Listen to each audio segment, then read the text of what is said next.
What's going on, Kenneth? It's Kenneth, SBM Boxing. Let's speak boxing. This past weekend, Kambosos, Haney 2. I was excited about this rematch. It lived up to the hype. There wasn't really too much promotions going on with it, so it seemed a little dry. But for the boxing fans out there, this is an exciting fight.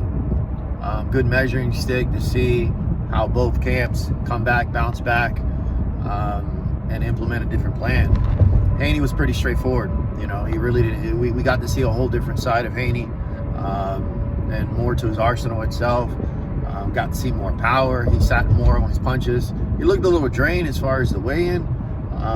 Then you could tell he struggled with weight. But as far as his age, he still has the age, that youth to his advantage to get away with things like that. As he gets older, it's kind of hard to cut the weight without making your body suffer and damaging your body. But other than that, he's a pro, man. He's been doing this for years. He knows what he has to do. I'm pretty sure his next camp, he'll make weight a little bit more easier than he did. But as far as Kambosos, you know, he was a little bit more quiet. And you could tell coming into the fight, his confidence level wasn't there. Less smack talk, his ego, and you could tell that he got a little chip on his shoulder and tasted a little humble pie from the last defeat that Haney was able to do. In the last fight, the one, Haney just utilized the jab and just kept the distance, and just that was effective for him, you know, and just completely outclassed him. He didn't brawl with him whatsoever, but in this rematch, like I said, Haney looked a little stronger, a little bit more versatile. I could tell that Kambosos really wanted to fight, and being able to switch from unorthodox to southpaw, too much switching. But anytime he switched, Haney came in straight with the right hand, you know. So that shows that this guy, he knows how to adapt to the changing environment. He's very versatile and he goes with the flow. And he was very vocal as far as not really having a game plan. And he was ready for any and all. And that just goes to show that, you know, if Kambosos wanted to brawl, Haney had a solution for that. I like the fact that Haney, anytime he got caught with a shot, anytime his back was against the ropes, anytime Kambosos landed a shot, he responded, retaliated, and countered that 1-2. And he was actually moving Kambosos back. And, you know, Kambosos he was frustrated, but he got hit with some big shots. To me, I think he was hurting that fight several times. So Haney's definitely improved coming into this fight, even though he looked like he struggled with weight. But I know for a fact it looks like Haney, if he does move up in weight, which I give him like another 2 years, a year and a half, 2 years before he makes that jump, and that's saying another 3 fights, his power is just going to increase. His power is going to carry over. Not that he has that much power now, but who knows? Who knows if it's like more of the Canelo effect, the more of the Cotto effect. But Cotto's always had power. But the more weight you had, that power was there. But the 135 division is exciting, you know. And that fight, you know, he put everyone on notice. You know, I think the timing's right. I think there's a lot of potential fights coming down the line. Ryan Garcia, I really, you know, Ryan Garcia versus Haney, I don't see Ryan Garcia taking on Haney at no point whatsoever. I think Teofimo, you know, he had the wrong game plan coming into that Kambosos fight.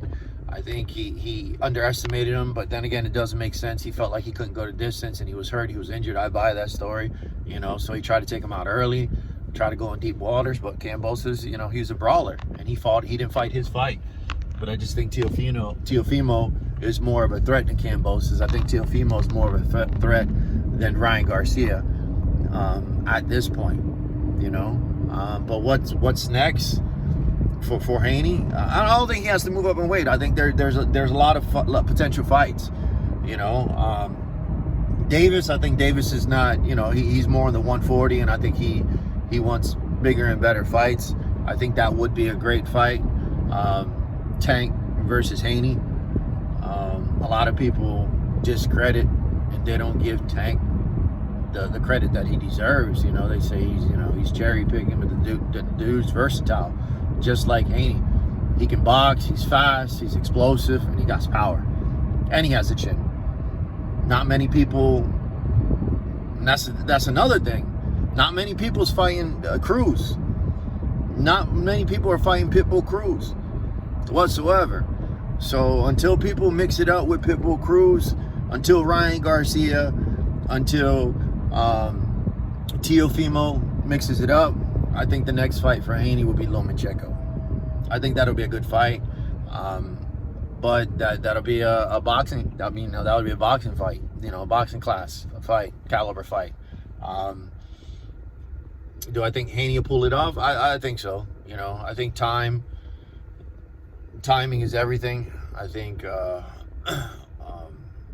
Loma's been out the ring for quite some time. He's still explosive. He still has a high boxing IQ. He still has power. But I think Haney's getting better every single fight. You know. And I'm a big fan of going back to back to back and being active. You know, it only makes sense that the active fighter is a little bit more prepared coming into a mega fight like this, especially the caliber fight of Haney. I just think Lomachenko is going to be out of his league, or just a little rusty, or a little slower, or that extra half second could be the difference of losing the fight. You know, and quick twitch muscles are just not there. Reflexes is just not there. His explosiveness might not be there. But if you're going to fight Haney right now in his prime, coming off back-to-back camps and looking super impressive, you're in some problems, man. So I think that's the next fight, Haney versus Lomachenko. I'll give Haney the edge on that. The only thing Lomachenko has, he is fast, he knows how to box, and he does have a chin, right? Haney's not known for all that punching power, so it could be an interesting fight. But I think Haney has what it has. I mean, he has all the tools to take out Lomachenko. It just sucks because I would have loved to see this fight a year and a half ago. But it is what it is. Anyways, guys, let me know what you guys think. This is Kenneth, SBM Boxing. Have a good one.